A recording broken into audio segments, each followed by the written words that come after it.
That's how I roll. And I'm not going to drink and drive anymore. That's 256-576-4977. Now, here's Wes and Steve.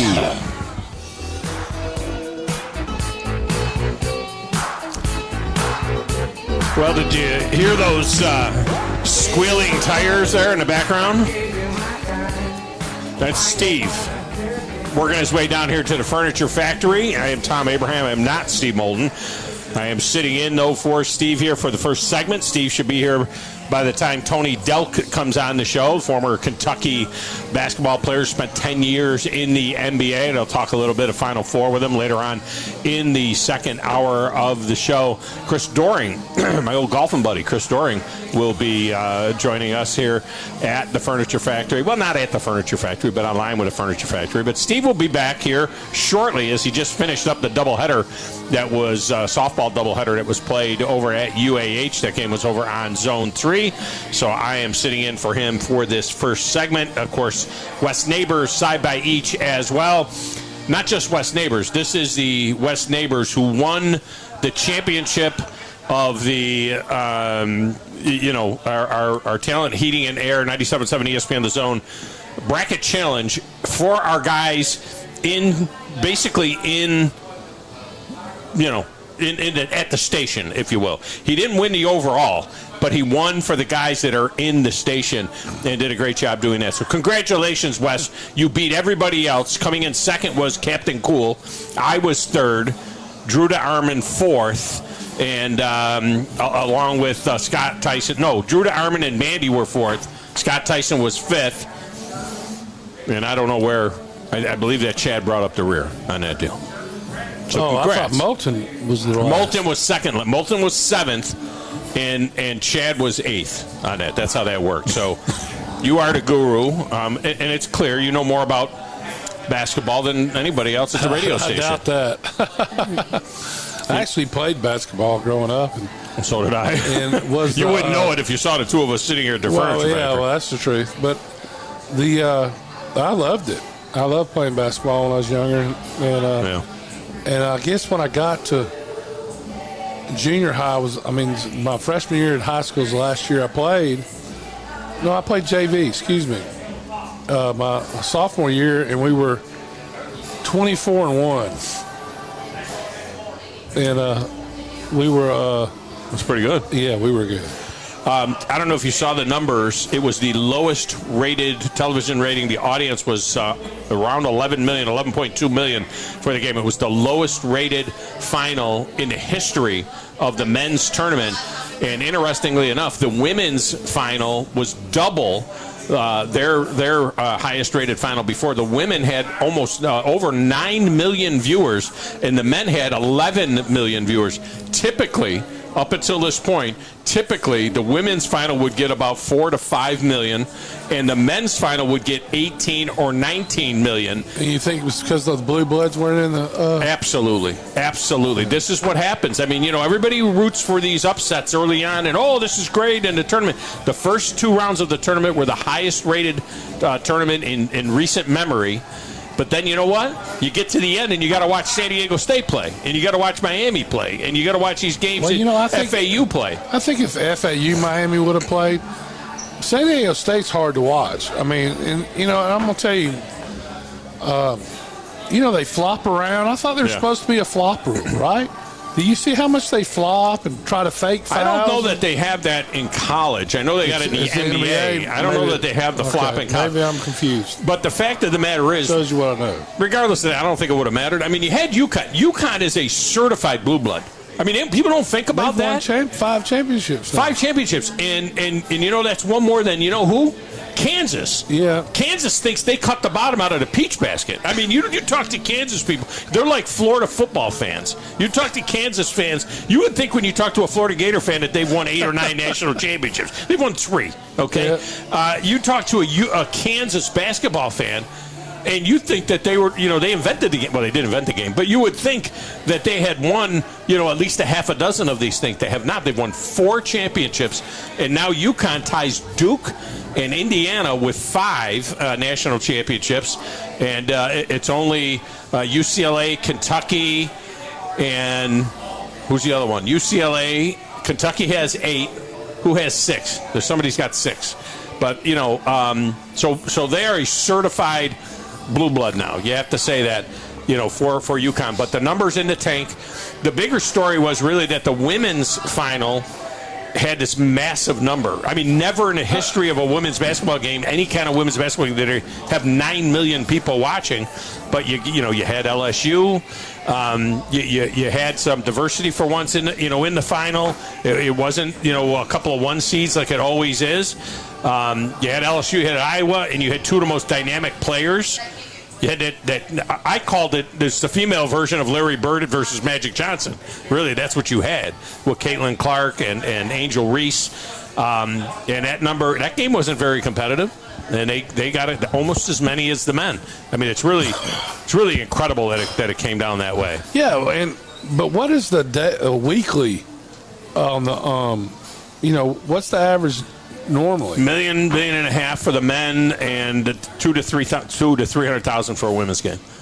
They don't get it. The women don't get it. Yeah, they don't get it. I mean, it's 2 or 300,000 for a women's game. What do you think? 1.2, 1.3 million for the men. Do you think it was the flamboyancy of the LSU team versus the kind of different? I mean, well, the chick from Iowa was scoring 41 points a game. I mean, that's a thing. I mean, you got to turn in and see this woman is scoring 41 points a game. So you want to see that. And there had been some trash talk going on and everything. So I think that was part of it.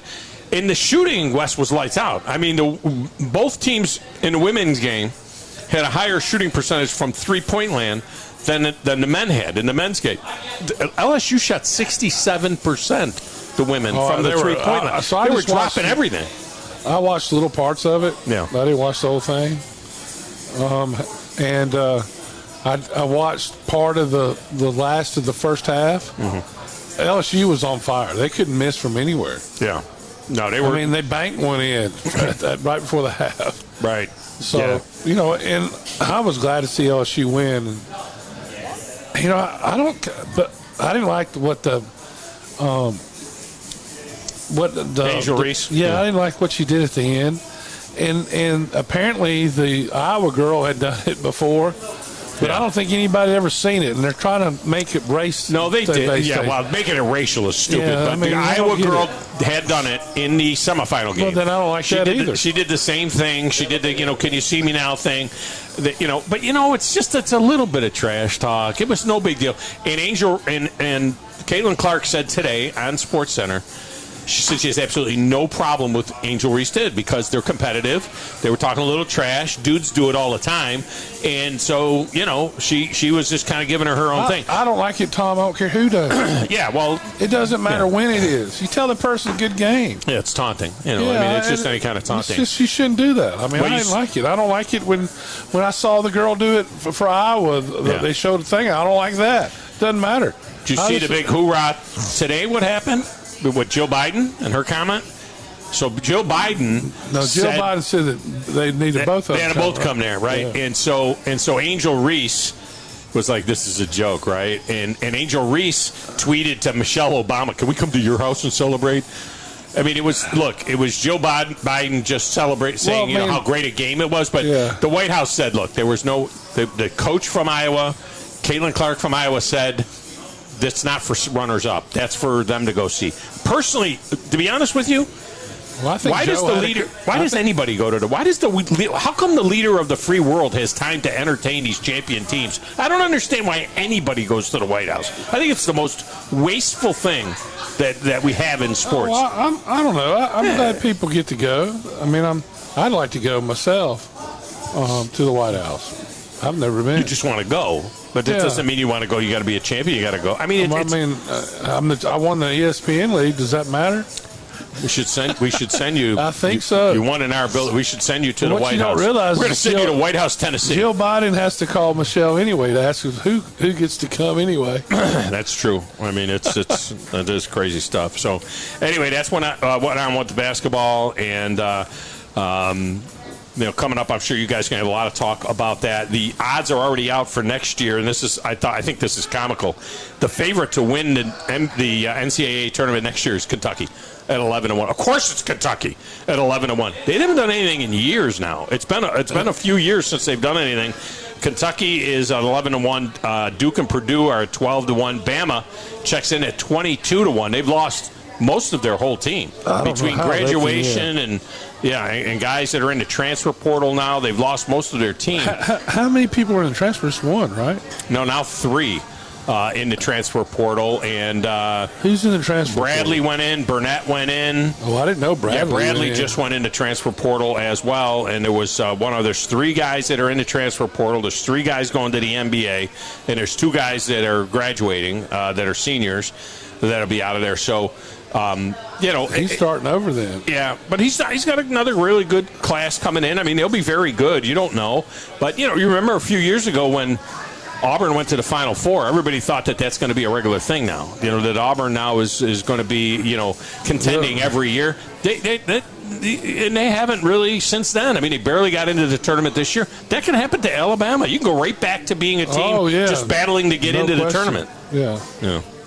So we'll see what happens with that as well. But you guys will have plenty of time to talk about that stuff. I have a bigger, well, it's not really a problem, but I kind of had this epiphany last night after, you know what epiphany is, right? I had this epiphany last night after the game. This Connecticut team, they're the national champs.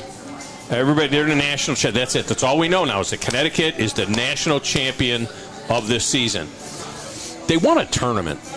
They won a 6-game tournament. They got hot for 6 games. This is a team that in January lost 6 out of 8 games. This is a team that in their conference won 11 or 12 games. They were like 11-7 or 12-8 or something like that in their conference. Okay, they didn't win their conference championship game. I think this is a cautionary tale here. We're going to 12-24 in football. They needed, I think 8 was the right number. They need to go no further than this because do we want 8-4 football teams to get hot for a month and win the national championship? No. Is this the best way to determine a national champion? No. They want a tournament. They want, Yeah. Yeah.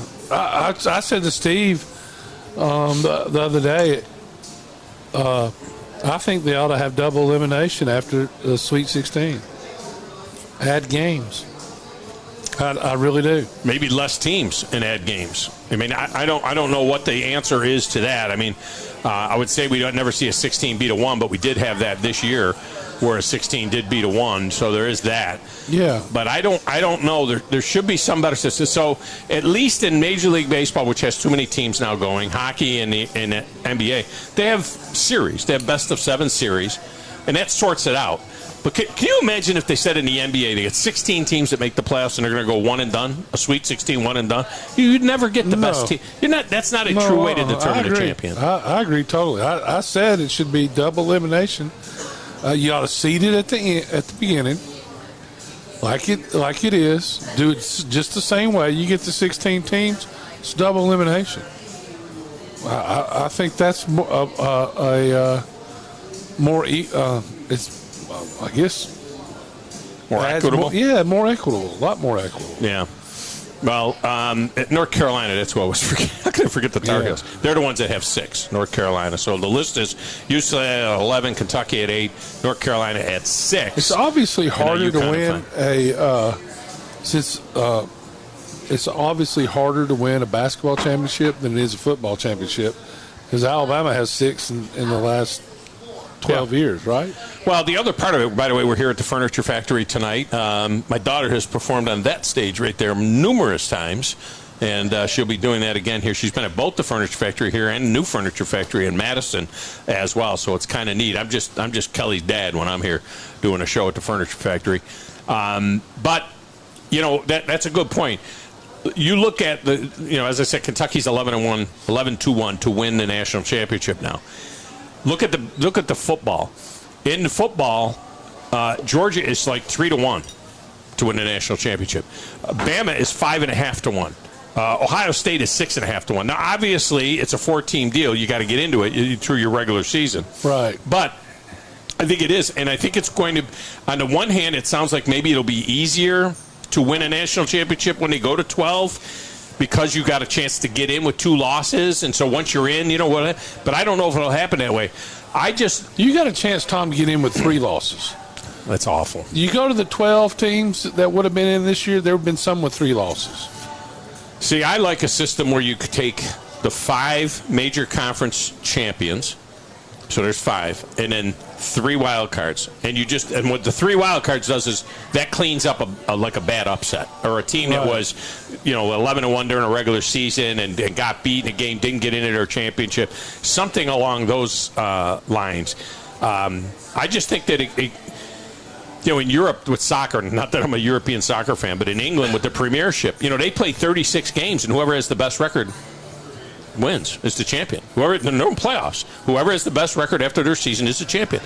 We're getting dangerously close to neutering all of these regular seasons. Baseball now has 14 playoff teams. That's ridiculous. 162 games, and we have 14 playoff teams. If it were me, I would have 2 8-team divisions in each league, and then I would have one. You go right to you play 162 games to win your 8-team division, 1 LCS on both sides, and a World Series. If you're going to play 162 games and then 14 teams go to the playoff, why? You play 100? Why? Why are you playing 162? You're going to play 31 or 35 college basketball games. To October. It doesn't. I don't even watch a baseball game. I don't even think about to October. Why? No, I love baseball. I just love baseball. You know what I mean? I always had trouble with a game where one of the seasons that a way to watch. Well, I will say this: 2 hours and 38 minutes, first 65 games of the year, 2 hours and 38 minutes. I mean, that is a huge, huge change. And they were 3 hours and 10 minutes less. You're talking about each game now a half an hour shorter. I mean, that's something. A half an hour per night shorter for each game. So that's pretty significant. October, though. Well, most every team makes it anyway. Well, not most every team, but half of them make it. You know who else made it? Steve Moulton made it. And I know you're eyeballing that ribeye. Your ribeye came in record time. My chicken sandwich is sitting here getting cold. I ordered it at 4:15. My chicken sandwich is getting your ribeye with the mushrooms on it. It looks outstanding. A lot better than that chicken sandwich. It does. It does. It is a ribeye. And it came fast. It came out fast. So we're going to take a break because he's going to eat a ribeye. I'm going to eat my chicken sandwich. Moulton is going to jump on air here, and he's going to have an opportunity to talk to Tony Delk while Wes eats. Is the way that's going to work out. I guarantee you that's the way that thing's going to work out. I'm Tom Abraham. I'm getting the hell out of here. I do my show from noon to 2, and I'm off tomorrow because we have Braves baseball, which Wes will not be watching or listening to, but we will have it tomorrow if it doesn't rain. You mean I got to stay loose? I think is what he's telling me is I got to stay loose. I don't know if you ever noticed this before. Did you ever notice that Wes sometimes takes his headphones off before you get a chance to turn it? I mean, I don't know. I mean, maybe that was the first time he's ever done that. I don't know, but he has a tendency to take his headsets off before he stops talking. All right, when we return, Steve Moulton jumps in the hot seat. Wes eats food. I'm Tom Abraham. I'll talk to you guys Thursday, even if the weather is bad. This is 97.7 ESPN, The Zone. Already got planned. You're listening to The Drive with Wes Neighbors and Steve Moulton on 97.7 ESPN, The Zone. Rambo Marine in Hazel Green is your one-stop shop for all things boating. Whether you are ready to surf with the newest Malibu wake boat or cruise on a Cobalt or Barletta pontoon, we have a boat ready for you and your family. Rambo Marine provides exceptional service second to none, so that you are ready to hit the water in no time. Stop by Rambo Marine today. We know boats. I'm attorney Gary Lackey. You know, you'll hear people say we're like a family, but here at the Lackey Law Firm, that's really true, not just a saying. I'm Justin Lackey. With my father and my sister, we have a special connection to each other. I'm Jennifer Lackey. At the Lackey Law Firm, when we take on your case, you become part of our family. You really do. And we'll always do whatever it takes to get everything you deserve. If you're injured, you worry about getting well, not about paperwork or insurance companies or figuring out how to get to your lawyer's office. I'll come to you. We worry about your case so you don't have to. When you've been injured, we know that your case is probably the biggest thing going on in your life. More important than almost anything else. And it's important to us too, for one simple reason. Family takes care of each other, and at the Lackey Law Firm, we'll take care of you. The Lackey Law Firm. The Lackey Law Family. 1-800-4-RIGHTS. No representation is made that the quality of the legal services to be performed is greater than the quality of legal services performed by other lawyers. New name,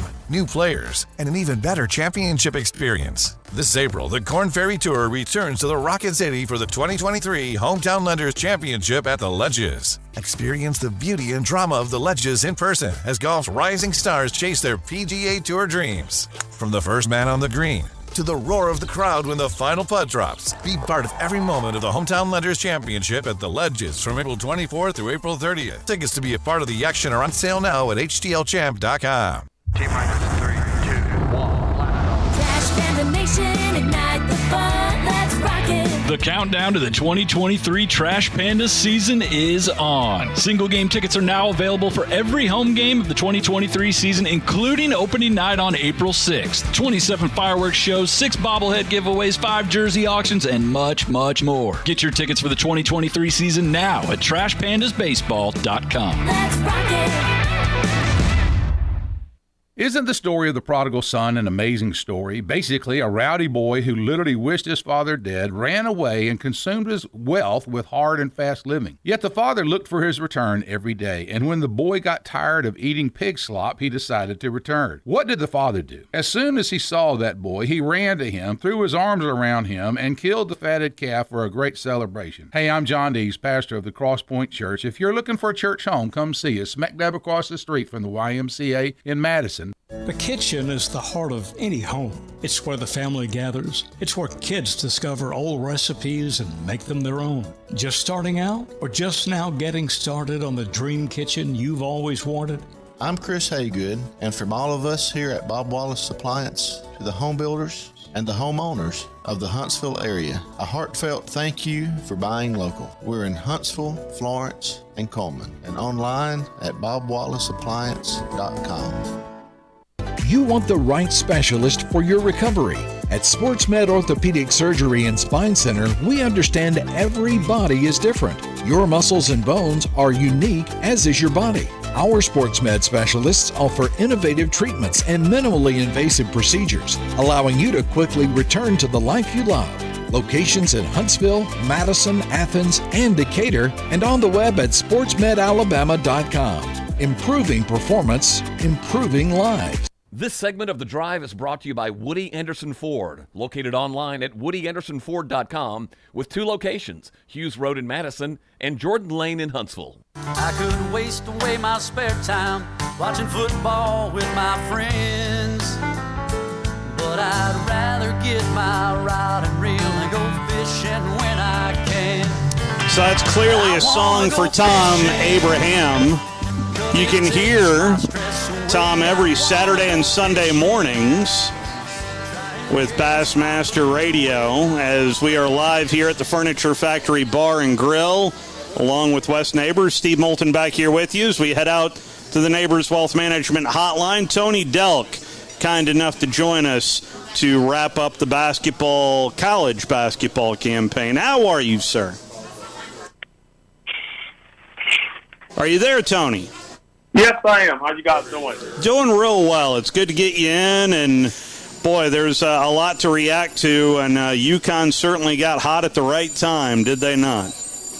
Yeah, they did. I mean, they had they helped a great start when you look at just before they lost their first game, and I want to say they had a little, in the middle of the season, lost 6 out of 8 games, and it's a little bit difficult when you get into conference play and teams know your sets, they know your personnel, and that's how they played at the end.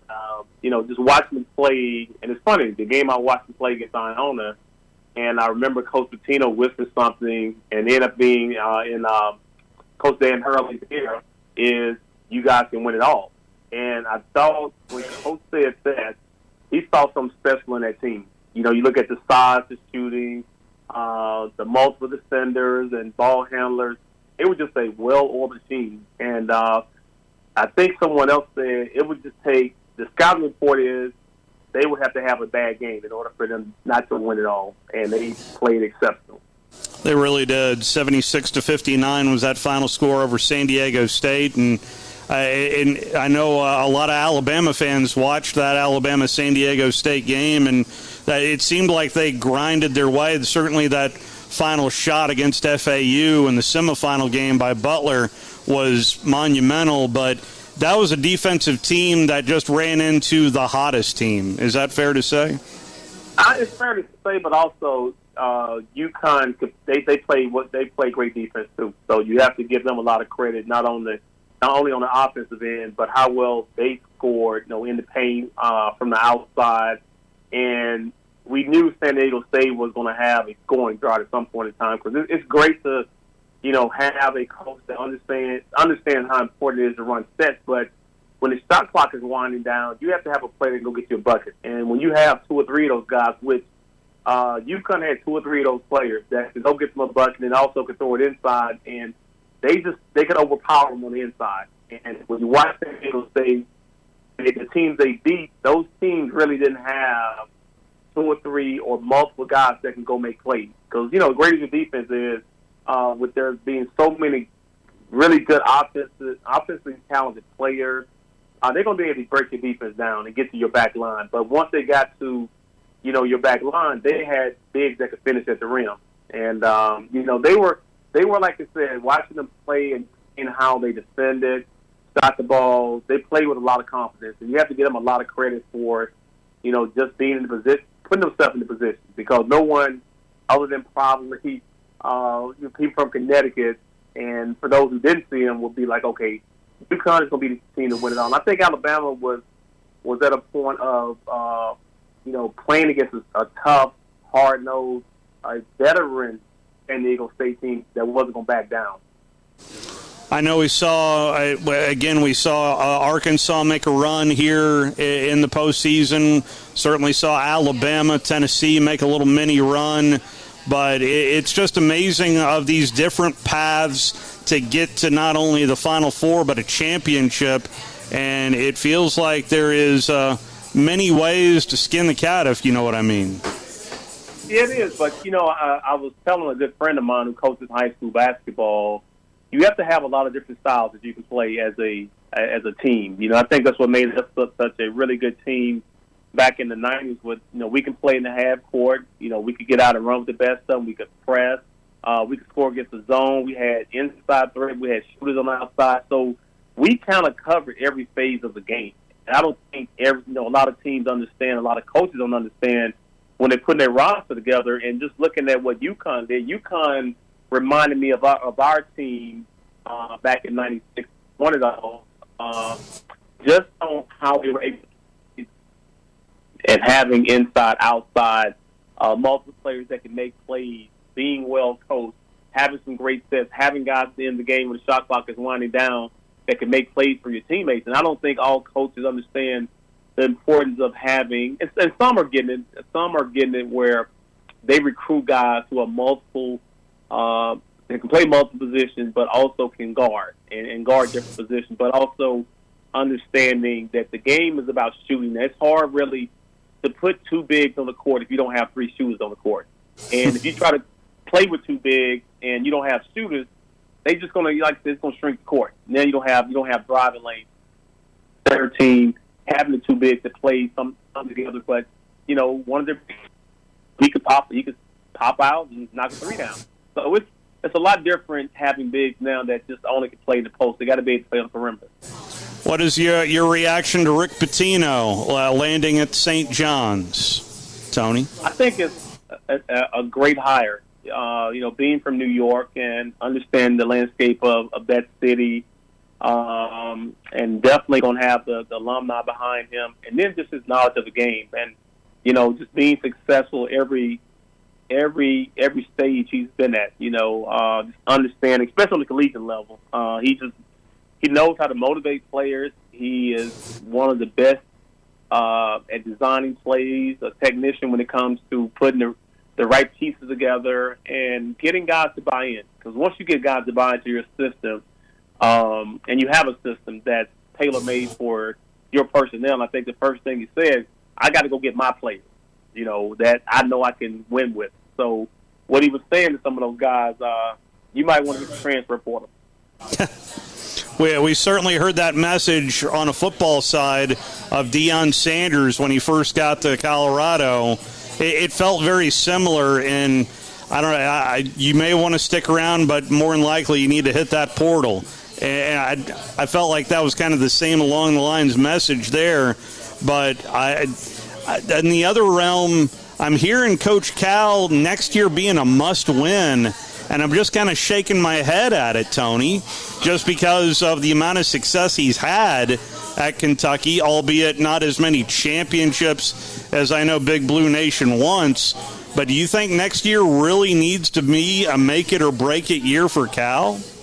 It's so funny as I travel and come across and see Kentucky fans and, just the disappointment of how we did the last 2 or 3 years. And we were just happy as fans, to see us win a game. And it's like, wow, we didn't lose in the first round.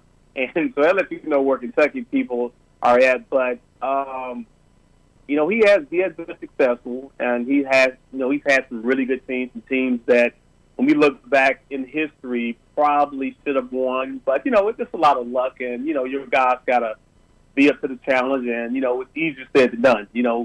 We can look back at several teams that were really good and probably didn't get to the Final Four. They were just a bad matchup for them. But having a really good recruiting class coming in, I think I heard, I don't know how true it is, Oscar's coming back. Yeah. But if you don't have shooters, if you don't have playmakers, it's going to be the same result because you're going to go against an experienced team, first, second round, third round, and if you lose with the talent that you have coming in, of course there's going to be a lot of question marks. But to me, who are you going to go out there and get? Because it's going to take about a buyout, a huge buyout. Yeah. It's going to take another probably $40, $50 million to bring somebody in. So we're looking at if it happens, someone, the university had to fork out a check of about $100 million. And I don't know if they're willing to do that, but the right donors and money talks, and Kentucky can definitely move the needle if they want to get that coach. But right now, Coach Cal, I think he'll be rejuvenated. I think just having that pressure on him that he hasn't had before, because I think having won it in 2012, he had a cushion. He had about a 5 to 8 year window of getting to a Final Four, and no one really said a whole lot about it. But now when you see what UConn have done from '99 up until 2023, they've won 5 championships with 3 different coaches, going back to Calhoun, Kevin Ollie, and Dan Hurley. And you look at when Coach Cal got to Kentucky in 2009 to right now, 3 of those coaches that have won were at UConn. And I don't think any of those teams are better than some of his teams that have lost. Tony, kind of change the subject a little bit. When you watch the basketball games now, how similar or not similar are what they're doing now versus what you guys and the way you play? I think we had a similar style. I don't think when people go back and look, we pressed, and it was easier to press teams back in the 90s because coaches really depended on one ball handler. That was the point guard. We did a lot of pin downs and stagger screens. We did some pick and rolls. Not so many dribble handoffs during the course of the season. But, it was a part of our game. We could do it, don't get me wrong. But right now the game really is pick and roll, dribble handoffs, and trying to create mismatch. And then you have multiple guys that can put the ball on the floor. When you look back at our 90 team, we had Walter Carter, who was our 5 that can dribble the ball. Antoine Walker was our 4. He could dribble the ball. Then, of course, our 3s and myself and point guard. So we kind of had a tailor-made team back in the 90s. And I think Coach Pitino was ahead of his time when he put 5 guys in the court, all could shoot 3s. All 5 guys, all 5 put the ball on the floor. So we kept the floor space. And what you see in today's game is a lot different from when I played in the NBA, was having a power forward and a center. So those guys occupied the low block. So you really, as a guard, you didn't have a driving lane. And then you had to throw the ball inside, and they had to go through their moves. Well, today's game, these guys are stretch 4 to stretch 5. They pick and pop. They can pick and roll. The game has really changed from a spacing standpoint, and I really do enjoy watching it and seeing guys who are skilled at the 3, 4, and 5 position. It does feel like, especially the high-level college basketball is mirroring a little bit of what I see up on the professional level currently, of either threes or layups and really no in between. Yeah, it's but when you look at even the best shooters, like let's take Steph, KD, and even Devin Booker, those guys still have mid-range games. And as I was telling one of my high school friends, on the offensive side, you got to be able to get to the basket, have a mid-range game, shoot the three, and the fourth level that people don't talk about to me is getting to the foul line. And that's the one thing when you look at last night's game, was that UConn played on all 4 levels. You know, they were able to get to the rim, they finished at the rim, they had mid-range game, they could shoot the three, and then they got to the foul line and they made free throws. That's different when you have bigs that don't shoot the free throw well. When you watch bigs that can shoot the free throw well and guards who should be good free throw shooters, you have a chance, especially in a tight game and a grind-out game. Even when that game got tight last night, 56-50, Hawkins hit a big three, to put them back up and to increase that lead. But if you don't have shooters and playmakers in today's game, you're not going to win. You're not going to go that far. And then also the transfer portal. You got to be very strategic on what kind of guys you go in the transfer portal and get out. Talking with Tony Delk right now on the Neighbors Wealth Management Hotline, and Kentucky is your odds-on favorite to cut down the next year. I know it kind of rolls into what I just asked, but it feels like Big Blue Nation is in the crosshairs next year. Yeah, they are. I mean, but unless you have veterans, which when you look at San Diego State, FAU, UConn. You got to have veteran guys mixed in with young guys. I don't think a young team will ever be able to win it all. And maybe they can prove me wrong, but you got to have a few juniors and seniors on that team. Because you can trust those guys. Those guys have been in the system. They understand a coach expectation. Young guys are still trying to figure it out. When you get 5-star guys, those guys are thinking about the next level. They know they're only going to be in college for 8 or 9 months, and how much do they really love the university? How much do they really love, playing with guys that they don't see themselves playing with 2 or 3 years after their first year. So when you bring in juniors, seniors, they love the university. They're going to love, the fan base. They're going to want to get back everything because they understand the importance of having good fans and building relationships. But if he's not able to go in and get shooters and bring in a couple other, I would say, grad transfer, it's not about having the best recruiting class. He's had that before, but he's had a few really good top recruiting class, but he's only won 1. So how much can that be a selling point when you've done it before and you haven't won?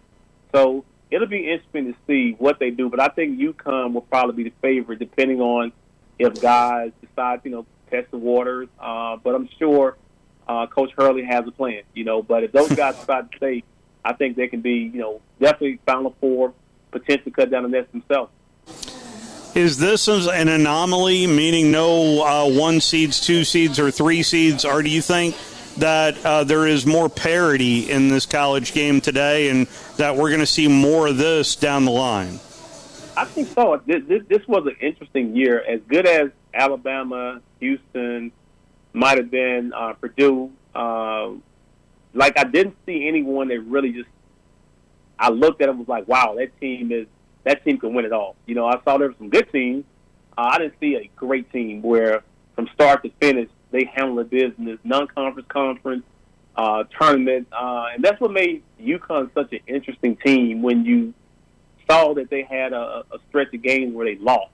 It's hard to believe that team was losing, had lost multiple games, and lost 6 games in 8 tries. I mean, I was like, they lost 6 games. This team that basically crushed everybody in the NCAA tournament. I mean, it was a breeze. I hadn't seen someone breeze through NCAA tournament since maybe Villanova. and they had a loaded roster, and then even going back to Carolina, I think in 2009, another team that just kind of blew through the competition, and it was almost like they were saving their best for last. It was like we tricked everybody, and now they were clicking on all cylinders, and they stayed healthy all year. That's another key component, is staying healthy and making sure that when your guys get to those games, I think the conference can prepare you for tough situations, and I think having that adversity during the course of their season probably made them a much better team. And you know what it did? It got their attention. I think when you can hop out to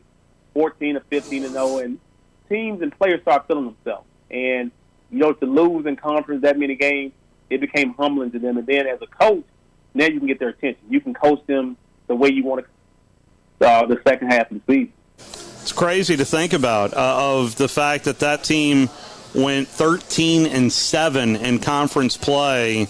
They were behind Creighton, behind Xavier, and behind Marquette in the Big East standings. Wow.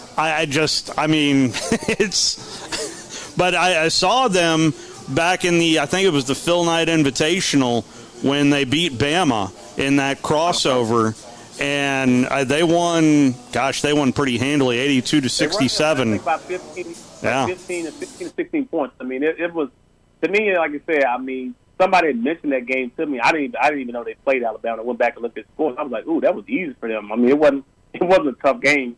It wasn't like, a 5-point game like they kicked Alabama butt, and I think if they played Alabama again, they would have beat them again. They were just talented. And also, not to forget, they had a bench. They had some depth. Yeah. So, when certain coaches just rely on 5 or 6 guys, and it's like, I don't trust my bench. Well, you gotta, as a coach, you gotta build your bench. You just can't, because if somebody gets in foul trouble, a player gets hurt, and you don't have the depth or the 6th, 7th, or 8th, or 9th man, then you're probably going to struggle. So I like the way he built his team and how he believed in his bench. Like, his bench was able to go out there and be productive, play with confidence, and a lot of coaches don't do that. A lot of coaches they get stuck in their ways, and it's like, I'm going with these guys. But also, what I find out that, some coaches that have that kind of talent, they know how to make adjustments. They don't go in with a game plan, just stick with the game plan. When something's not working, you got to be willing to change. You can't wait until the next day and say, well, we should have done this. It's too late. Can you make that adjustment at timeout, or can you make that adjustment at halftime? And when you can do that, they give you an opportunity to play, to win games. And I'll tell you what was probably even more exciting, just watching the women's Final Four. Those last 2 games were unbelievable. And I'm going to tell you, I haven't watched a women's Final Four from start to finish. It had been a few years. Since Candace Parker was playing, I was a huge Tennessee fan. It's home for me. But watching the women's Final Four, it was unbelievable, the talent and skill set of those ladies. And they did a great job of representing the NCAA. Maybe my favorite game was the South Carolina-Iowa game. And I know that wasn't for all the marbles, but, boy, that was just fun to watch. You know what it reminded me of? It reminded me of the year that Mississippi State women beat UConn. UConn won like about 90-something games. And that particular year, UConn had already beaten South Carolina. So I knew when Mississippi State beat UConn, South Carolina had already beat Mississippi State twice that year, I think. And so South Carolina knew, this national championship is ours. And I think LSU kind of felt the same. LSU knew it was going to be a dogfight if they had to play South Carolina again. But once Iowa beat them, it's like they slayed the Giants. So now it's like we got to go out, play our game. And, and like I said, those results were because of what the SEC was able to do on the women's side by having so many really good teams. And when you're in a good and deep conference and you're challenged, the NCAA is, of course, is about matchups. But like I said, if you got the different levels of being able to play transition, half court, having the press, play against the zone, if you can kind of cover all those different phases of the game, I think you always have a chance. Because like I said, and then that's the part of making adjustments and having your guys or ladies ready to play whatever style the team is ready to play. Because I think even watching UConn last night, UConn could have won that game in the 50s or 60s. They were that good defensively. There is no doubt about that. Tony, appreciate your time as always, sir, and I know we will talk to you down the road now that the NBA season is transitioning here in a week or so to the playoffs. That ought to be a lot of fun to follow. Good. Thank you guys for having me on. I appreciate it. Thank you, Tony. Tony Delk joining us on the Neighbors Wealth Management Hotline. A more than 10-year veteran of the association. Let's take our final time out here in hour number 1, walking you up to Braves baseball. That'll come up in hour number 2. You're listening to The Drive with Wes Neighbors and Steve Moulton on 97.7 ESPN The Zone. With over 100 F-150s to choose from and available financing as low as 0%, now is the perfect time to put one in your driveway. It's Truck Month at Woody Anderson Ford. Hi, Bobby White back again, inviting you to come on in for the best selection of F-150s we've had in a while. And if you find one that you like, there is no payment for 90 days. Also during Truck Month, not only do you get 0% financing for up to 36 months, but we've also got 2.9% financing for 5 years on remaining 22 models with your good credit through Ford Motor Credit. This offer ends April 4th. And don't forget, we make it really easy for you to trade in and trade up on a Ford Blue Advantage Gold Certified or Blue Certified pre-owned vehicle. Great warranties, 24-hour roadside assistance, and you take it home with a full tank of gas and a fresh oil change. Hurry on in for Truck Month. 0% financing, no payments for 90 days, and over 100 F-150s to choose from. Woody Anderson Ford, hope to see you soon. We love our pets, and when we need boarding or vet services, we want the best. That's why we chose Paradise Pet Resort and Spa. Everything our pets needed, all in one place. Boarding for both dogs and cats. Doggy daycare, grooming and spa services, web cameras, and top-notch vet care, too. It's a true Paradise Pet Resort for your furry friends, serving all of North Alabama. Find out everything you need to know and book services online at ParadisePetResortandSpa.com. Located in Madison, just off 565 at Wall Triana, behind Cracker Barrel. Southern Fidelity Mortgage. Think of them as a loan for everyone, offering more products than anyone else and the guaranteed lowest rates and costs in town. Of the 2,000 loans that Southern Fidelity Mortgage has pre-approved over the last 10 years, all but one have closed. That's unprecedented in the banking business. For FHA, VA, rural development, and conventional mortgages, for the best mortgage experience in town, it's Southern Fidelity Mortgage. Call Southern Fidelity Mortgage Company at 256-656-5936. There's something most of us fail to think about until something goes wrong, and that's our home's heating system. Hello, friends. My name is Rick Smith. And I'm Cooper Constant here with Environmental Comfort Systems. Heating and air conditioning failures can be one of the most inconvenient and worrisome events in any homeowner's life. That's why we created our Comfort Care Club. Our members receive 2 scheduled maintenance visits per year, working around your schedule and not ours. Regularly scheduled maintenance on your home's heating system helps us find small issues before they become bigger and more expensive issues. Even if you didn't purchase your system from us, our team of well-trained technicians can service and maintain your system, and we're just a quick phone call away. Becoming a Comfort Care Club member is as simple as calling us or visiting our website. Give us a call today. Environmental Comfort Systems, your independently owned American Standard heating and air conditioning dealer. You can also visit us online at envcomfort.com. Ann Adams with Berkshire Hathaway Rise Real Estate is the one name to know if you're buying or selling real estate. With years of local experience, Ann Adams offers buyers in-depth knowledge of the local housing market and will narrow available properties down to those you'll be interested in so you can save time when shopping for your new home. If you're ready to sell, Ann offers a seamless process using accurate pricing and expert negotiation skills to make sure you get a fair price for your home. Call Ann Adams today at 256-337-2625 or log on dhsriserealestate.com. If you're ready to lower your utility bills, it's time to call Eagle Insulation. Eagle can handle it all. Attic re-insulation, insulation removal, wall insulation, and new construction insulation, commercial and residential. Our primary goal is to save you money, and lots of it. Typical clients realize their return on investment within 3 to 6 months. That means the re-insulation actually pays for itself and then some. See if we can help you. Contact Eagle Insulation today, 256-755-1556, or log on insulatewitheagle.com. From the Fox 54 Weather Center, I'm Chief Meteorologist Jordan Dressman. A mostly cloudy sky this afternoon. We're going to keep some scattered showers in the forecast, but I do also think we're going to get to enjoy a couple of peaks of sunshine. Temperatures should climb into the upper 70s and lower 80s. We're going to maintain the opportunity for rain as we head into the overnight and then through much of your Wednesday as well. Temperatures only drop into the mid and upper 60s Tuesday night early into Wednesday morning. Once again, a mostly cloudy sky Wednesday afternoon. Temperatures climbing into the lower 80s with scattered showers. I'm Chief Meteorologist Jordan Dressman on your home for ESPN Radio, 97.7 ESPN The Zone. Sports Talk 24/7 365. Your full-time sports station. You're doing a great job. Keep up the good work. Is 97.7 ESPN The Zone. Doesn't anyone do any work around this joint anymore?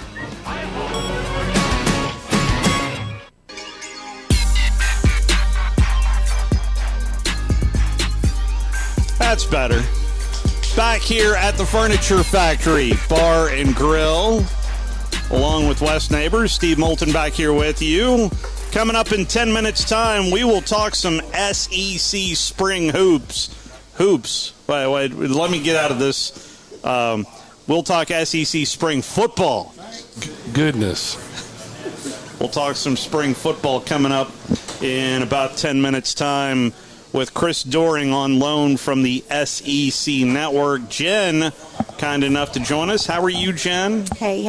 Happy Tuesday. Likewise. But no. I don't want to talk football until we talk hoops, because I was listening to Wes, to you earlier, and I don't really ever listen to this station. It's not interesting enough. But I figured I better tune in since I happen to be on this show and just see if there's anything interesting, and there kind of was, because you talked about playing basketball. Yes. So I want to know if you were a point guard.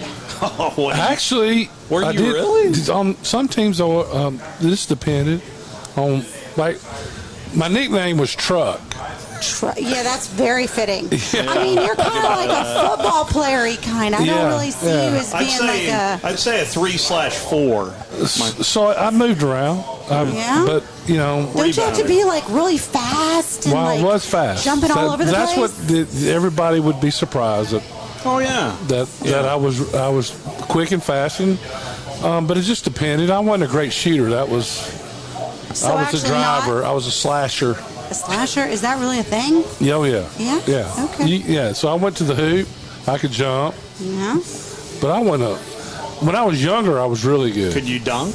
Yes, I could. Really? Well, you're tall. Anybody tall can put something in there. Yeah. Yes, I could. I couldn't dunk. I couldn't dunk until I was a senior, though. So I really wasn't. When I was a junior, I could almost. Trust me, I tried. My sophomore was the last year I played it. That's why we had a great coach. We had a great team. We were 23 or 24-1 on the JV. It was a JV team, and Huntsville High was good then, also in basketball.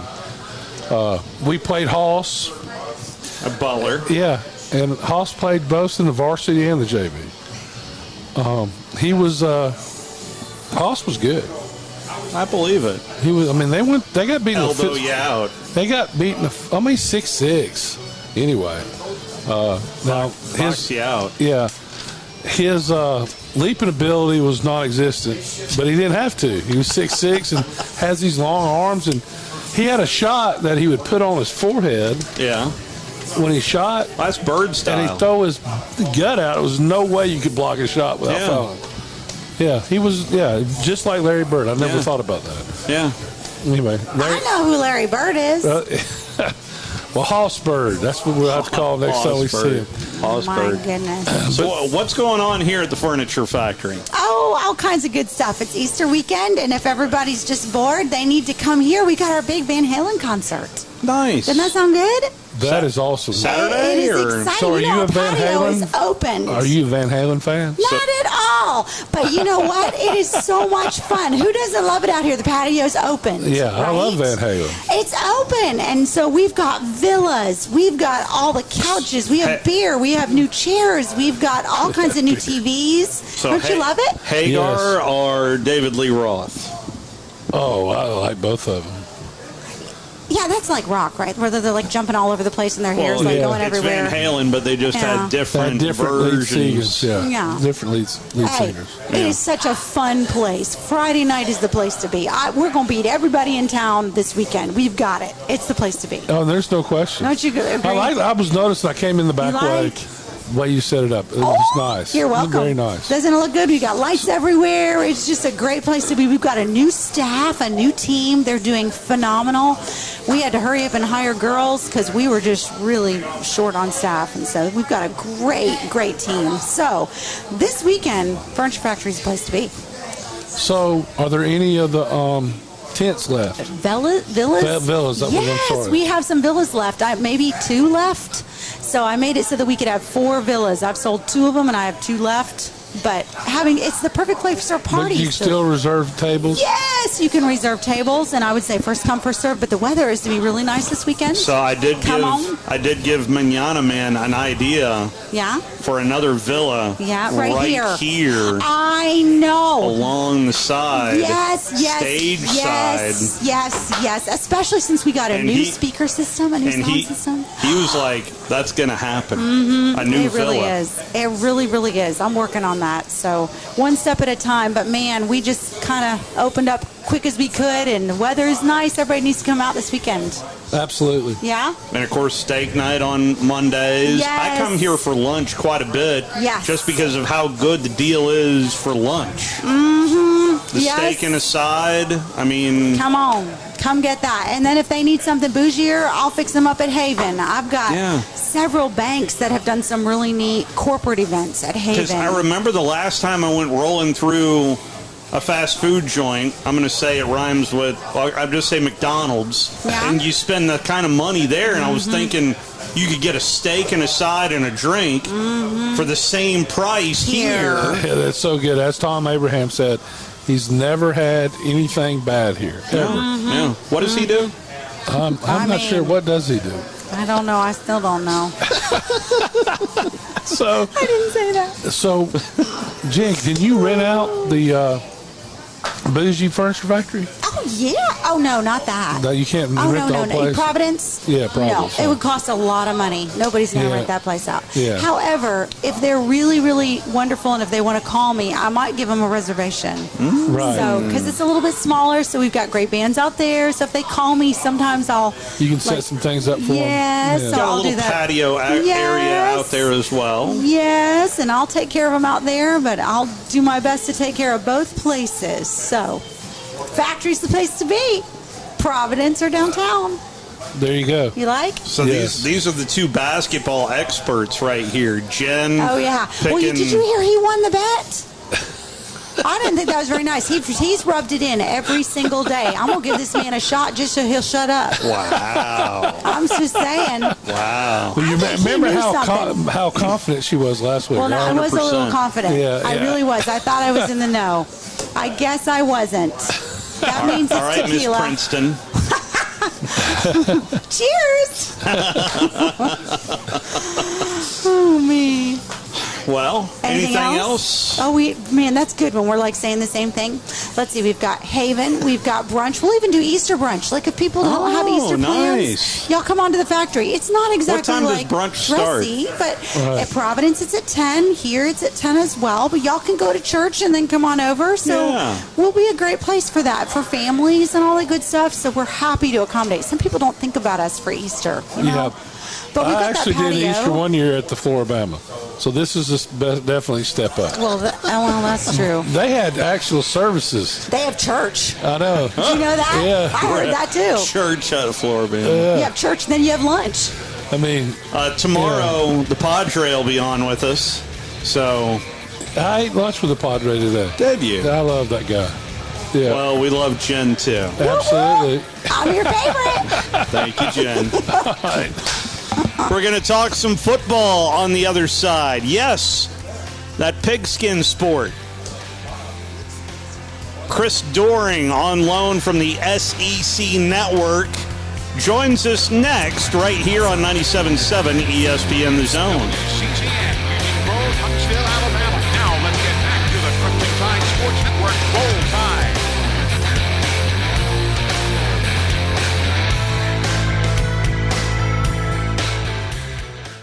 Are you tired of chasing a roofing contractor to show up on time, or even show up at all? I'm Sam Fleming with Fleming Roofing and Restoration. Our motto at Fleming Roofing is we show up. Our goal at Fleming Roofing is to provide the reliable customer service that you deserve, and we have the resources to meet all of your roofing needs: residential, commercial, industrial, replacement, or repairs. We are manufacturer certified for roof coatings, single-ply membranes, and asphalt shingles. Whenever you need a roofing professional you can count on, call Fleming Roofing and Restoration. We are committed to finding the solution that meets your needs. We don't have quotas or heavy-handed sales tactics. Fleming Roofing, we have expert experience. We show up. Free estimates, residential, commercial, industrial, replacement, or repairs. Check us out at FlemingHSV.com. FlemingHSV.com. When you need a quick response, it's Fleming Roofing and Restoration. We show up. WZZN, Union Grove, Huntsville, Alabama. 97.7 ESPN, The Zone. This is Sports. I'm Kevin Winters. 6 days left in the NBA's regular season, and after a night off last night around the league, to give the college game the center stage. 13 games are on the docket tonight, including the Celtics and the Sixers for the fourth and final time this season. Second and third, respectively, in the Eastern Conference. Boston up 3 games, and they've won each of the first 3 matchups with Philly. We'll tip in an hour from now. Jaylen Brown is out for Boston as he deals with a back issue. The bottom of the West remains absolutely jam-packed. Seeds 5 through 8 are each sitting at 38 losses. The 9th seed, Minnesota, they're 2 back at 40. And 10th seeded Oklahoma City has 41 losses. As he preps for his 25th Masters appearance, Tiger Woods said today he does not know how many more tournaments with the Masters he has left in him. His body's restricting the amount of golf that he can play. Tiger will tee off in round 1 Thursday, beginning at 10:18 Eastern time in the morning. Coverage on ESPN+. Padres and the Diamondbacks this afternoon. They are playing in the bottom of the 9th inning. Arizona's up 8-5. San Diego slugger Manny Machado ended the first by striking out on a pitch clock violation. He was not facing the pitcher once the clock hit 8 seconds, which he has to do. And even though it appeared he was calling for time, he wasn't granted it. He was called out by home plate umpire Ron Culpa. And after arguing, he was eventually ejected. ESPN Stats and Information confirming Machado was the first player ejected this season for arguing a timer violation. Former Alabama Crimson Tide men's basketball player Darius Miles pled not guilty on Monday to capital murder charges filed against him. This after he was accused of providing a gun used in a fatal shooting near the Tuscaloosa campus back in January. Coming up Wednesday, just how confident should you be in your favorite NBA team making a deep playoff run? Wait till you hear my answer. Keyshawn, J. Will, and Max, 6 a.m. Eastern, ESPN Radio, ESPN2, ESPNU.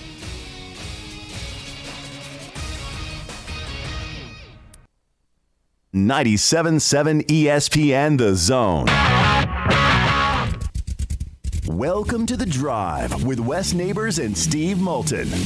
Call into the Neighbors Wealth Management Hotline, 256-576-4977. That's how I roll. And I'm not going to do Chris anymore. That's 256-576-4977. Now, here's Wes and Steve.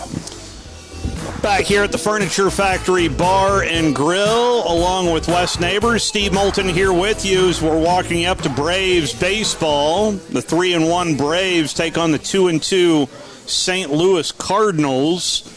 We have talked at length this spring about some changes in SEC football and really just football in general, of trying to speed up the game, and some questions that, frankly, what we all have, be it at both Auburn and Alabama. There is question marks all over the place in both camps, be it at Alabama with 2 new coordinators.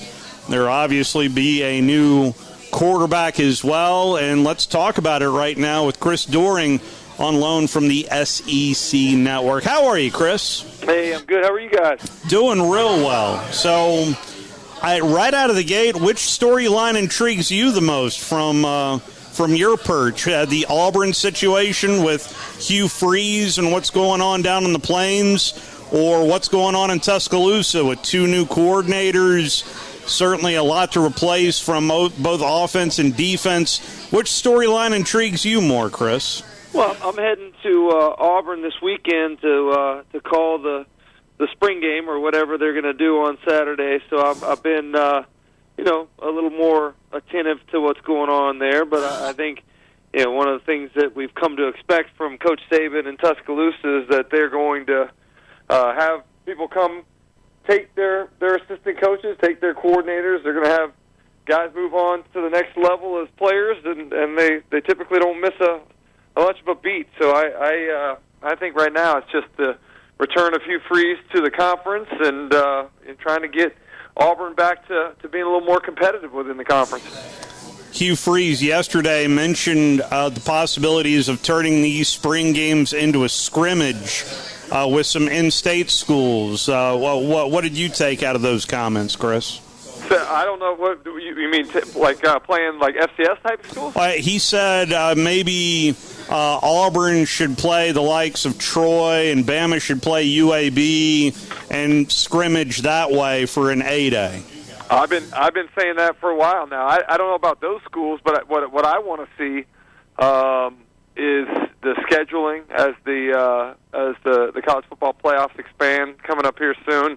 I want to see the scheduling become more difficult. I think you're already seeing SEC teams start to schedule a little bit more against Power 5 conferences outside of the league, which is good, but I want to see that continue, and I want to see the elimination of FCS games. And people say, well, this money that these FCS schools get from playing paycheck games goes a long way in helping their athletic budget and every other sports, and I agree with that, but I think the best thing to do is turn it into a scrimmage. Have in-state FCS schools get a chance to play against the bigger schools, get that paycheck in. I think fans would come, be a little more interested. I think you'd get a little bit more television rating and value there. And quite honestly, these spring games have been so diluted from what it was when I was playing that you don't get much out of them anymore. So I think that would be a great way to culminate, the 15-day spring practice period. What about playing your own alumni? I would never. Well, you know what? In my mind, I think I would go out there and want to play, but taking a hit now doesn't seem like a great plan. But we did that. I've actually heard stories of players doing that back in the day. But how old were you at that point? Well, I was a junior, I think. I didn't know. I didn't play. I would never go back and play. The opposing quarterback that they had was who? Kenny Stabler was the damn quarterback. He just retired. Wasn't it? Who was it a couple years ago? Was it Sims that Alabama brought back to it sure was. Yeah, he did a great job too. Yeah. So I couldn't imagine going back and taking a hit from guys that are still actively training as physically gifted as these guys. You're pretty yoked. Come on now. Yeah, you would do good. You're out there. You know what's funny, man? In my mind, I'll be 50 in May, and in my mind, I feel like I could still strap it up and go play well and be effective. I think that's probably all ego, but taking a hit, it sounds like the least appealing of the whole scenario. No, it's the next day and not being able to walk for 2 weeks after that. That's what's going to get you. That's right. I remember, but I don't know, my dad played in 61, so this was in 84 or 5. We played the alumni. And he'd been talking noise all week, and that he was going to come out there with me and the right guard and whip our tails, this or that.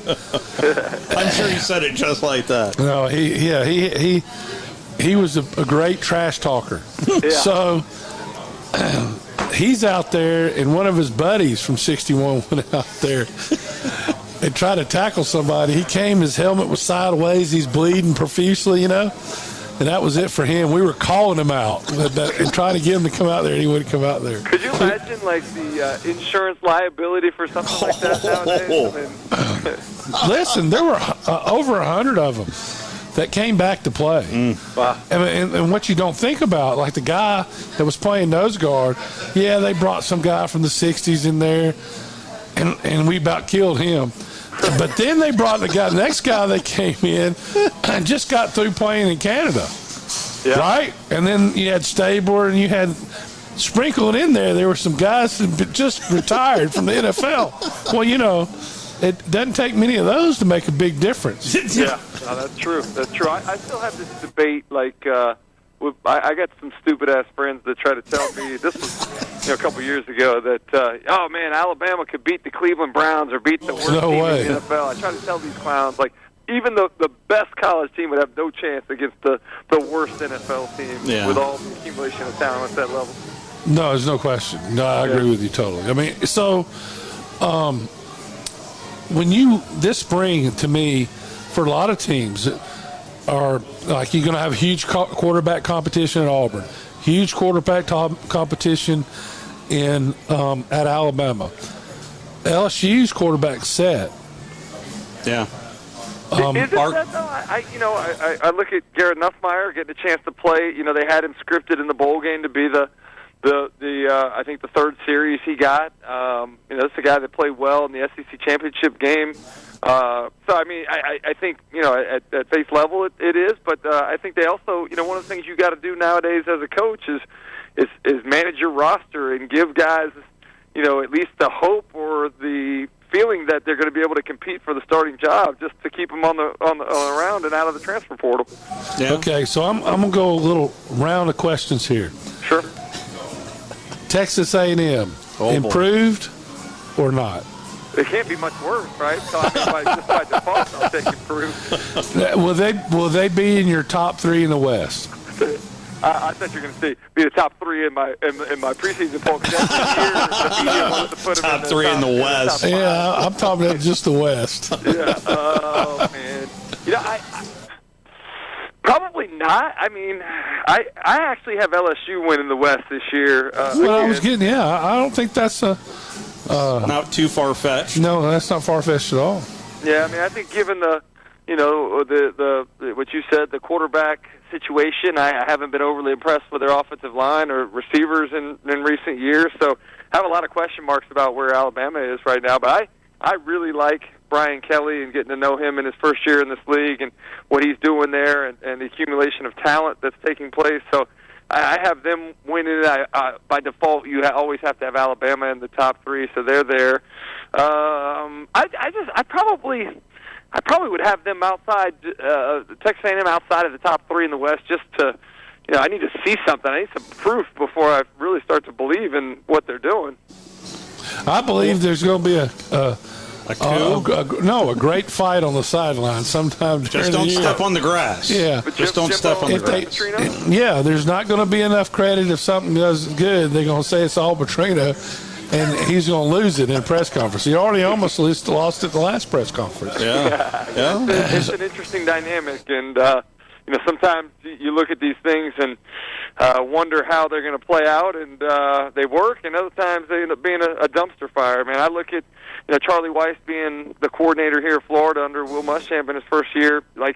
Seemed like wow, that's a good hire, but I actually believe that was one of the things that prevented Florida from really evolving. I think Charlie Weiss is a great offensive mind and quarterback coach in the NFL, but it was a weird choice for that was kind of forced upon Will Muschamp here in Gainesville. Don't you feel that it's all about the fit and having the right players for the system? And we see the biggest mistake done in sports is they hire a guy that runs a system that doesn't fit the players. Yeah. And you have no chance to win if that happens. I think that's right. I think there's also something to, culture fits. We've talked a lot about this on our show this week with what Kim Mulkey did at LSU winning the national championship. She's a perfect fit there, obviously being a Louisiana girl. But I thought Brian Kelly didn't seem like a great fit, but he's been a good fit there. Jay Johnson's been a great hire for them in baseball. I do think there are certain places that have to have certain personality types or strong leadership skills, and I think certainly the scheme and recruiting to that scheme, that's the chicken and the egg thing. It's like, all right, we're going to bring in guys. Are we trying to fit a scheme that fits our roster now? Or are we going to recruit the roster to what we want our scheme to be going forward? I do have a couple more questions I'd like to get to you, Chris, of Florida fans. Are they going to be patient enough, you think, if it is kind of a 500 year for Billy this season? Florida fans are not patient, and I don't understand why they have this entitlement. Obviously, I was a part of some of those teams in the 90s that I think raised the level of expectation. But, given where this roster was that Coach Napier inherited and given, all the attrition in the offseason, there's some serious acclimation that has to take place. I talked to Coach Napier the other day. He's got all but 4 of their 2023 signing class on campus and participating in the spring, and they're going to be counting on quite a few of those guys to contribute this year. I don't know, what the quarterback situation's like. I've heard a lot of good things about Graham Mertz since he's gotten to Gainesville. Jack Miller thrown into a tough situation starting that Vegas Bowl with so many guys opting out, but there's a lot of questions. And you look at the SEC as a whole. The conference is getting better. The East specifically is getting better. I don't. That schedule's tough, particularly having to go out to Salt Lake City in the first game of the year. I don't see them getting much better than 6-6 like they were last year. Well, on the subject of changes, boy, I know we've focused a lot on Texas A&M, but Fayetteville, Arkansas, a lot of changes from last year to this year. And I don't know if you heard lately, but Coach Pittman has been talking about going for it more on fourth down just in practice to get his team used to going for it during the game. I think he's trying to convince himself to go for it more this fall. Is that a more aggressive nature, or is that desperation? I don't know what that message is. I think everybody's talks about and deals with analytics these days. Analytics are a great thing to be able to blame when something goes wrong. Hey, oh man, the analytics said we should have gone for it there. Billy Napier in Florida when Florida came back, they were down by 10 late against Tennessee, and for some reason decided to go for 2 instead of getting 2, being down 10 or whatever it was. Now your numbers are all messed up, and you got to go for it again. So I'm not a huge believer in strictly going by the analytics, but I do think there are some times where coaches can be a little bit more aggressive, and spring's a great time to mess with that. Spring's a great time to get things on tape and to try to see how the mindset can be adjusted a little bit when it doesn't really count. Final question I have for you is maybe Mississippi State the one spot. I know Arkansas has an established quarterback coming back, but it feels like Mississippi State has the most established quarterback coming back. I'm high on Will Rogers. Have been high on Will Rogers forever. It's just so hard for me to, even when you start talking about Mississippi State, I can't help but feel a little sad thinking about not having Mike Leach on the sideline there, and how Will Rogers is going to even operate without having Mike Leach in his ear and coaching him as he has his entire career in college. So I do think he's a great fit for what they've run from the air raid system, and I'm interested to see how the new coaching staff is able to manage him as well as the entire team. Well, Chris, thank you so much for your time. What channel are you on Sirius XM mornings with that Peter fella? Yeah, it's the Sirius XM channel 374. It's the SEC channel, so PB. It's actually, we mix it up a little bit. Peter Burns and I will be on tomorrow from 8 to 11. I did the show today with Alyssa Lang, so we got a lot of our SEC network talent that does a little double duty on Sirius XM as well. Thank you so much. Look forward to seeing you. Well, we'll be down there for the spring meeting, so look to see you down in Destin. Well, Destin's a great time, man. We'll be there as well, so we'll say hello down there on the beach, man. Outstanding. Thank you, sir. All right, take care, guys. That is Chris Doering from the SEC Network. Last year's, let's do up or down here. Listen, this might be fun to do here in early April. We did it with Chris Doering. By the way, Texas A&M. We were pretty much on last year. Yeah. Texas A&M 5-7 last year, 2-6 in SEC play. Up or down? They'll be up, but not by much. So you're telling me they're going to be bowl eligible? Yeah, they'll be bowl eligible. They're going to be bowl eligible. But Auburn 5-7, 2-6 in SEC play. Up, but not by much. if you flip it and go 7-5, would Auburn fans? But I need to look at the schedule like I did last year. I was looking at the schedule when we went over it. But yeah, I mean, we're going to do this again after the portal is done, and maybe get a better representation. Arkansas 7-6, 3-5 in SEC play. I'm going to say up. I'm going to say push. Are you really saying? Yeah, I don't think they're going to be very good. They lost a lot of people. Ole Miss. What'd they ended up last year? They went 8-5, 4-4. I know their schedule. Push. I'm going to say down. Yeah. I'm going to say down. I think they're a 7-win team. Yeah, well, it could be. I'm going to say push, though. Mississippi State 9-4 last year, 4-4 in SEC play. Yeah, that feels like down. Alabama 11-2, 6-2 in SEC play. Man, but not enough. I'll know more after Friday. You know they're scrimmaging on Friday this year. That's right, Friday. Is this Good Friday too? Right? It is. Yeah. It is. So yeah, I would say. I don't know. I think it's a push. 11 wins is a lot of wins. Yeah, I think they need to win the right 11. Right? They need to win 11 of the right ones. So you say push. Yeah. I'm going to say down. I'm going to say a 10-win season right now for Alabama. So they're 10-3. Yeah. LSU 10-4 last year, 6-2. I think they'll be push. I don't think LSU is going to be as good as people think. I don't think they were that good last year. They played. They just caught teams at the right time. Well, yeah. Alabama should have. They should have been. Alabama had a chance to blow them out early and didn't do it. But they didn't do it. Yeah, they didn't do it. I know, but they're capable. I just don't think LSU's offensive line will be better, but not a lot better. I mean, who are their great players on the wide receiver? They don't have great wide receivers. I just think they have a talent, but the second year is the hardest year when you have a new coach. I've always thought. Vanderbilt in the East was 5-7, 2-6 in SEC play. Push. I'm going to give them an uptick. I'm going to give them a extra win. I like Clark Lee. I like how they played, and they certainly got the monkey off their back in capturing 2 SEC wins last year. Missouri was 6-7, 3-5 in SEC play. I think they'll be a little over 500. I don't think they're going to be a lot better, but they'll be better. Just a tick up? Yeah. I haven't, I think it's a tick either way. Yeah.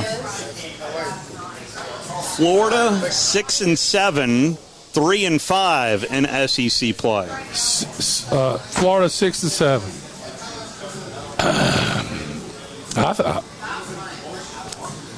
I think that's a push too. I think they'll win. That one's really hard for me to judge too. Yeah, I mean all of them a little bit are. I don't think they're going to be. I think Alabama's going to be better than people think they are. But are they going to be consistent on the offensive line? That's the biggest thing to me. Yeah. Defensively, they'll find people. They're going to have a bunch of athletes.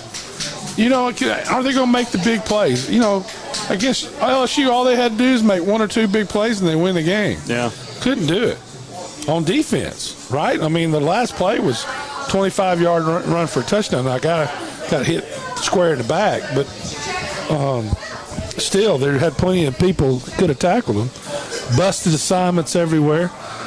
I didn't like the way I thought the defense gave up a lot of points last year.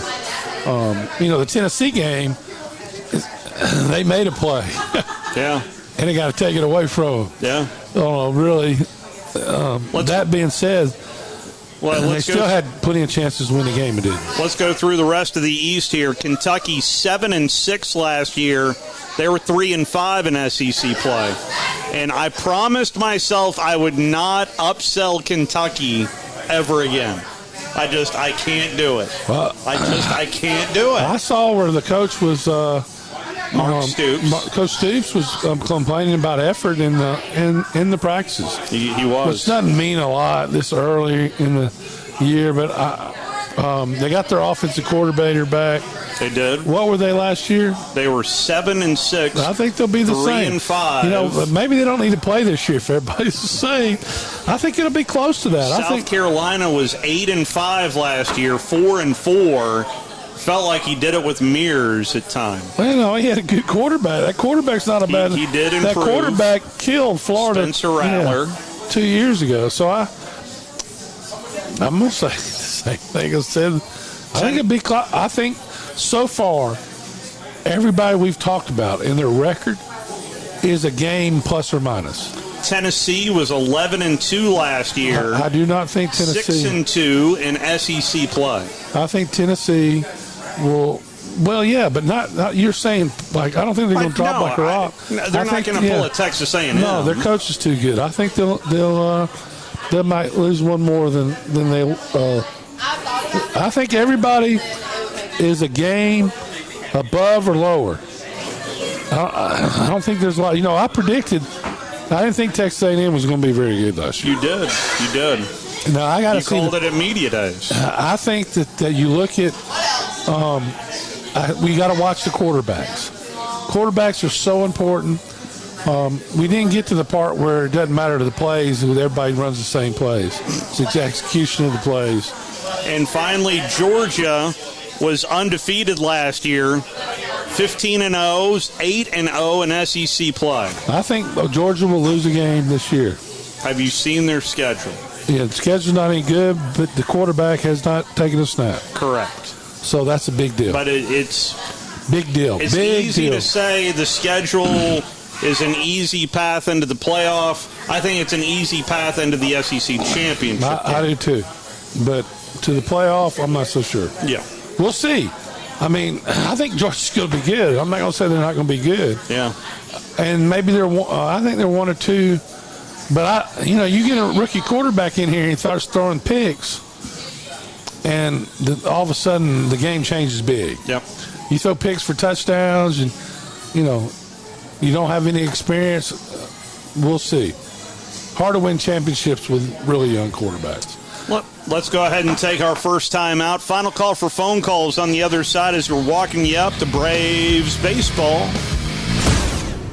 Log on today, 977ESPN.com. You're listening to The Drive with Wes Neighbors and Steve Moulton on 97.7 ESPN The Zone. With over 100 F-150s to choose from and available financing as low as 0%, now is the perfect time to put one in your driveway. It's Truck Month at Woody Anderson Ford. Hi, Bobby White back again, inviting you to come on in for the best selection of F-150s we've had in a while. And if you find one that you like, there is no payment for 90 days. Also, during Truck Month, not only do you get 0% financing for up to 36 months, but we've also got 2.9% financing for 5 years on remaining 22 models with your good credit through Ford Motor Credit. This offer ends April 4th.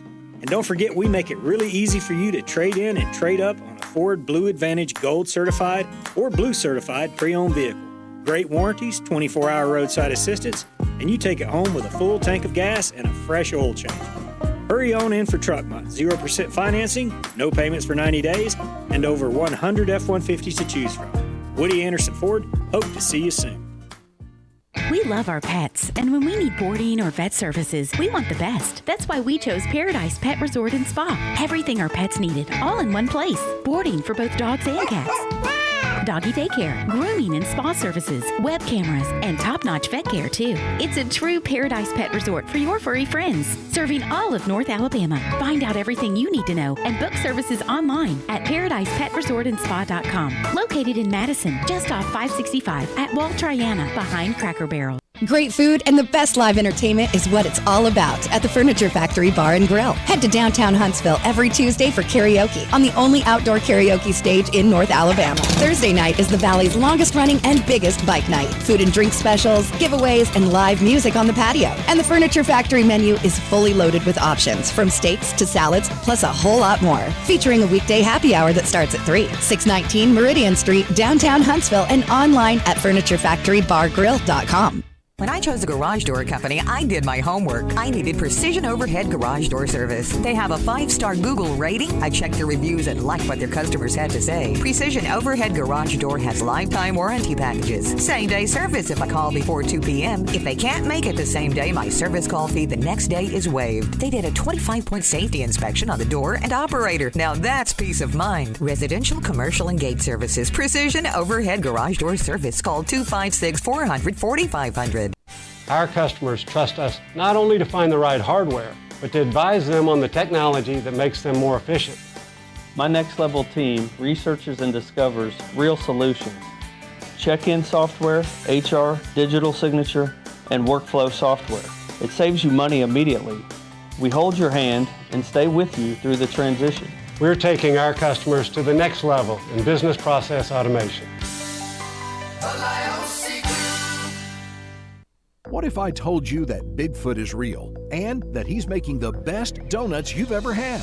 Come see for yourself at Bigfoot's Little Donuts. Come in and order from over 50 flavors, all made hot and delicious. Ranked in the top 100 donut shops in the nation by Yelp. Bigfoot Little Donuts. Order in store or online at bigfootslittledonuts.com for pickup or delivery from Grub South or DoorDash. South Parkway, Huntsville, and County Line Road, Madison. Bigfoot's Little Donuts.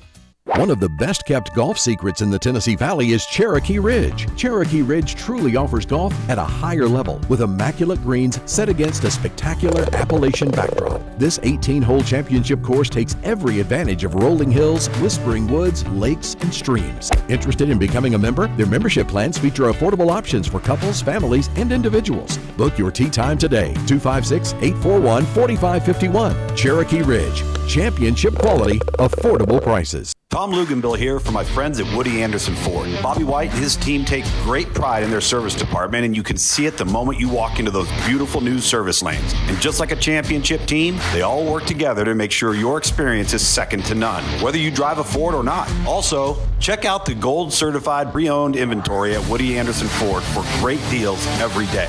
Stop by and see them at Jordan and Sparkman or at Woody Anderson of Madison on Hughes Road, or visit WoodyAndersonFord.com.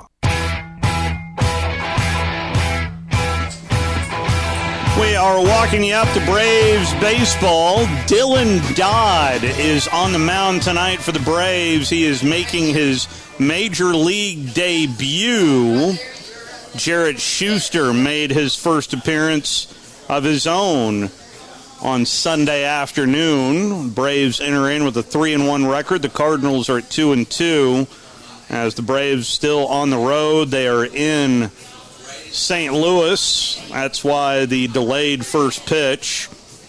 And so that way you will hear the entire game right here on 97.7 ESPN The Zone. The Braves are finally back home to start off their home schedule of the year on Thursday when the Padres come calling. Final call for phone calls is right now at 256-576-4977. 256-576-4977. So I don't know if you read this story yet, Wes, but it involves owner Michael Bidwell from the Arizona Cardinals. He is accused of gross misconduct, including cheating, discrimination, and harassment in an arbitration claim filed today by former Arizona Cardinals executive Terry McDonough, to NFL Commissioner Roger Goodell. The former Cardinals executive maintained that he and former Cardinals head coach Steve Wilks were left with no choice but to follow Bidwell's plan to use burner phones to communicate with former Arizona general manager Steve Keem, while Keem was serving a 5-week suspension after pleading guilty to extreme DUI in Arizona. Extreme what? DUI? DUI. Huh. McDonough said that the phone, which he said contains the evidence of the cheating scandal, as well as additional documentation detailing a response sent to ESPN, the Cardinals strongly denied the allegations, calling them outlandish. I don't, I immediately thought of someone who's been on this program quite a bit, and the name Bidwell. And when we brought up the name Bidwell, he would always kind of clam up a little bit. You know who I'm talking about. Gene Stallings. Oh, well, yeah, I mean... That would be his dad. Yeah, fired him, right? Yeah.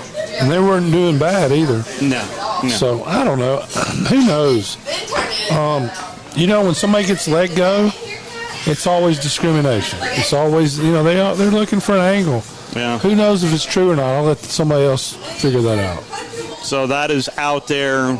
I don't even know the rules, right? I mean, yeah. Burner phone doesn't sound good. It doesn't sound like he has the evidence because he doesn't have the phone, right? I would like to believe if you're going to file the charges, something along those lines, you have to have the burner phone. Because if you don't, well, it's not like he didn't break a law. He broke an NFL rule. Yes. And I don't know. I think the NFL has way too many rules, personally. So there's that. Yeah, don't you?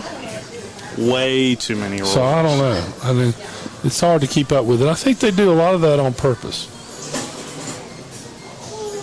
And I don't think there's any doubt about that. So that is out there. And again, if you'd like to be part of the program, you can do so on the Neighbors Wealth Management Hotline. There is some news out of T-Town from earlier in the week.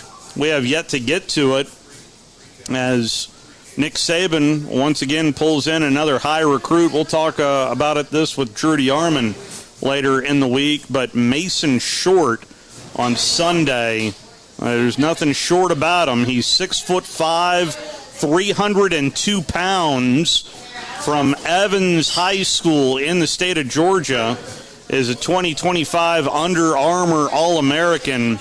He is committed to the University of Alabama. So clearly, Nick Saban is gliding into retirement. I'm kidding. I mean, another... But he has to retire sometime, right? Who knows when that'll be? I'm starting to believe more and more of... Over-under? Yeah. Danny Sheridan's 80 number. That just blew me away because, so he's 2 years past when I thought he would retire. That's right. And he had the perfect time to do it. I mean, if you're going to do it, you win a national championship. So the other storyline that is picking up steam, I don't know if you're hearing it as much as I am, is Georgia with the possibility of winning 3 in a row. Something that Bama came awfully close to doing themselves. A couple times. It's hard to do. Yeah, never been done. Actually, Alabama did it, and they didn't give it to him in 66. 66? Yeah, so. The stolen championship. That, yeah, missing ring. Undefeated. Only undefeated team in the nation. He didn't get it. That's right, because the game of the century ended in a tie with Notre Dame and Michigan State. Which is... tied at 10, I think it was. And Notre Dame ran out the clock. Oh, did they? Oh, yeah. They had the ball, and they downed the ball. They ran out the clock. Knowing they would win the national championship because all the riders are in Chicago. There you go. Coming up on the program tomorrow, the Padre is going to join us right out of the gate. Always a lot of fun to talk to Pastor D's. Looking forward to that. And it's Auburn A-Day as well coming up on Saturday. Unbelievable, they're already through. And we'll no doubt get a thought or two from the former Auburn Tiger himself. And that is going to wrap us up here. If you missed any portion, a big thank you to Tom Abraham for filling in on that first segment. What does he do again? I'm not sure. I don't know either. We'll try to figure that out. And we will talk to you tomorrow right here on 97.7 ESPN, The Zone. Good night, everybody. You're listening to The Drive with Wes Neighbors and Steve Moulton on 97.7 ESPN The Zone. This is Wes Neighbors with Philip with Eagle Insulation, and we have an announcement to make. Yes, Wes, we are now Eagle Masonry and Insulation. We're still a place to call for your installation needs, but now we offer masonry services. What kind of masonry projects can you handle? Wes, no job is too big, no job is too small. We can do renovations, new construction, outdoor fireplaces, fire pits, brick landscape borders. Well, when you came out to my house, you did both the insulation and masonry at the same time. You guys did rock for me, you did brick for me, and you insulated my house. That's usually done at the same time that you're building a house. Absolutely. It really capitalizes on two services you need at the same time, and you can get one company to handle both of those. Philip with Eagle Insulation will come out, do your installation. He'll do your masonry.